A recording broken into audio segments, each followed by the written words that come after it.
Israel Iran യുദ്ധം കൊടുമ്പിരി കൊണ്ടിരിക്കുന്ന ഈ അവസരത്തിൽ അമേരിക്ക യുദ്ധത്തിൽ നിന്നും ബുദ്ധിപൂർവ്വം പിന്മാറുവാനുള്ള ഒരു ശ്രമം നടന്നിരിക്കുകയാണ്. ഇപ്പോൾ അമേരിക്ക പറയുന്നത് അടുത്ത ഒരു 5 ദിവസത്തേക്ക് ഇറാന് മേലിലുള്ള യാതൊരു തരത്തിലുള്ള വ്യോമാക്രമണവും ഉണ്ടാവത്തില്ല എന്ന് അമേരിക്ക പറഞ്ഞിരിക്കുകയാണ്. 48 മണിക്കൂറിനകം ഹോർമൂസ് കടലെടുക്കേണ്ട നിയന്ത്രണം മാറ്റിയില്ല എന്നുണ്ടെങ്കിൽ ഇറാനിലെ മുഴുവൻ വൈദ്യുത ഉൽപാദനങ്ങൾ തകർക്കും എന്ന് പറഞ്ഞിരിക്കുന്ന അമേരിക്ക ബുദ്ധിപൂർവം ആ യുദ്ധത്തിൽ നിന്നും പിന്മാറിയിരിക്കുകയാണ്. ഇത് പരാജയമാണോ, അല്ലെങ്കിൽ ലോക രാജ്യങ്ങളെ മുഴുവൻ ഭീഷണിപ്പെടുത്തുകയും അവരുടെ ജീവിതം ദുസ്സഹമാക്കുകയും ചെയ്ത അമേരിക്ക എന്തിന് യുദ്ധത്തിന് വേണ്ടി പുറപ്പെട്ടു? എന്തായാലും വേണ്ടില്ല, ഗൾഫ് മേഖലയിൽ കിടക്കുന്ന ആ പ്രദേശത്തുള്ള സാധാരണക്കാരന്റെ ജീവിതം ദുസ്സഹമാകാതെ ഇരിക്കുമല്ലോ എന്നോർക്കുമ്പോൾ നമുക്ക് ഒരു സങ്കടകരമായ അവസ്ഥയിൽ നിന്നും ഒഴിഞ്ഞു മാറി എന്ന് നമുക്ക് സന്തോഷിക്കാം. ഒരു കാര്യം നാം ഓർക്കണം, ഒരു പരമാധികാര രാഷ്ട്രത്തിന് മേൽ കയറി ആക്രമണം നടത്തുമ്പോൾ ഏതായാലും ആ രാഷ്ട്രം തിരിച്ചടിക്കുന്നത് സ്വാഭാവികമാണ്. ഉദാഹരണമായിട്ട് ഇന്ത്യ എന്ന് പറയുന്ന രാജ്യത്തിന് മേല് പാകിസ്ഥാൻ കയറി അടിച്ചു കഴിഞ്ഞാൽ ഇന്ത്യ അതിന്റെ സർവ്വശക്തിയും എടുത്തുകൊണ്ട് പാകിസ്ഥാനിൽ ഉള്ളിൽ കയറി ആ രാജ്യത്തെ തകർക്കുന്ന സമീപനം നാം സ്വീകരിക്കും. അതുപോലെ തന്നെയാണ് ഇറാനും സ്വീകരിച്ചത്. ഇറാന്റെ പരിധിക്കുള്ളിൽ കടന്നു ചെന്നിട്ട് ആ പ്രദേശത്തെ സ്കൂളുകളിൽ ആക്രമിച്ച് 183ഓളം കുഞ്ഞുങ്ങളെ ബോംബിട്ട് കൊന്ന കാപാലികന്മാരായിട്ടുള്ളവരാണ് അമേരിക്കക്കാരെന്ന് പറയുന്നത്. അതുകൊണ്ട് തന്നെ അന്നു മുതൽ ഇറാൻ എന്ന് പറയുന്ന രാജ്യം തിരിച്ചടി തുടങ്ങിയിരിക്കുകയാണ്. ഇറാന്റെ മിസൈൽ ആക്രമണത്തിൽ ഇസ്രയേൽ എന്ന് പറയുന്ന രാജ്യം ഇന്ന് തകർന്ന് തരിപ്പണമായി കൊണ്ടിരിക്കുകയാണ്. ഇസ്രയേൽ പ്രദേശത്തുണ്ടാകുന്ന മിസൈൽ ആക്രമണത്തിന്റെയോ അവിടെ ഉണ്ടാകുന്ന ദാരുണമായ സംഭവങ്ങളെ കുറിച്ചോ യാതൊരു വിധമായ വാർത്തയും പുറത്തുവിടരുത് എന്നുള്ളതാണ് ഇസ്രയേലിന്റെ ആജ്ഞ. അതുകൊണ്ട് തന്നെ ഇസ്രയേലിൽ നിന്നും യാതൊരു വിധമായിട്ടുള്ള വാർത്തകളും പുറത്തു വരാറില്ല.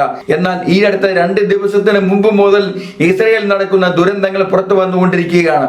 ഇസ്രയേൽ ഗസ എന്ന് പറയുന്ന പ്രദേശത്ത് നടത്തിയിരിക്കുന്ന അതിദാരുണമായ സംഭവങ്ങൾ, അവിടുത്തെ കെട്ടിടങ്ങൾ വ്യോമാക്രമണത്തിൽ ചാരക്കൂമ്പാരമാക്കിയിരിക്കുന്നതിനെക്കാട്ടിൽ അതിഭീകരമായ രീതിയിലാണ് ഇറാന്റെ മിസൈലേറ്റ് ഇസ്രയേലിന്റെ തലസ്ഥാനം ഉൾപ്പെടെയുള്ള പ്രദേശങ്ങൾ മുഴുവൻ തകർത്ത് തരിപ്പണമാക്കിയിരിക്കുന്ന ഒരു കാഴ്ചയാണ് നമുക്ക് കാണുവാൻ കഴിഞ്ഞിരിക്കുന്നത്.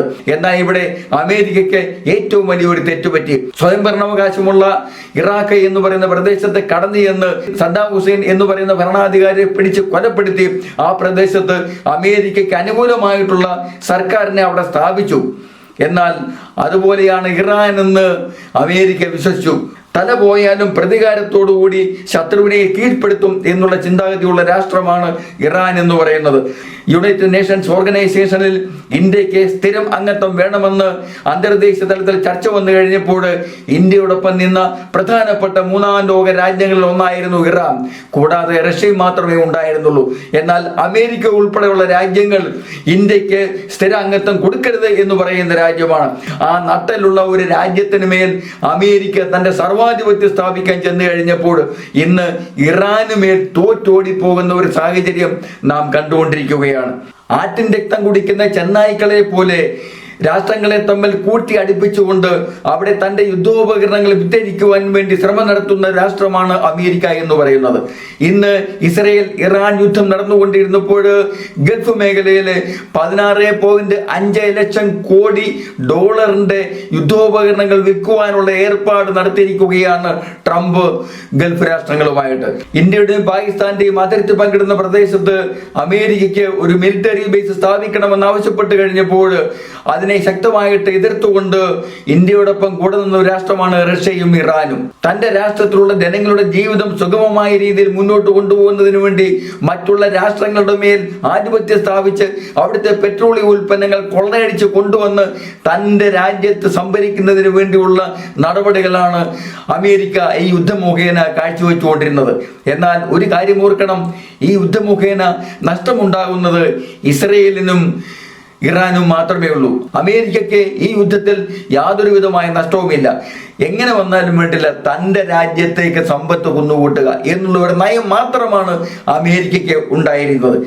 എന്തായാലും അവസാനമായിട്ട് ഒരു കാര്യത്തിൽ നമുക്ക് സന്തോഷിക്കാം, അമേരിക്കയുടെ സർവാധിപത്യത്തിന്റെ പ്രതിഫലനം എന്ന രീതിയിൽ ഗൾഫ് മേഖലയിൽ ഒരു ദുരന്തം ഉണ്ടാകാതെ സമാധാനപരമായിട്ട് ജീവിക്കുവാനുള്ള ഒരു സാഹചര്യം ഉണ്ടായല്ലോ എന്നോർക്കുമ്പോൾ ഈ യുദ്ധം എന്നേക്കും അവസാനിക്കട്ടെ എന്ന് നമുക്ക് ആഗ്രഹിക്കാം.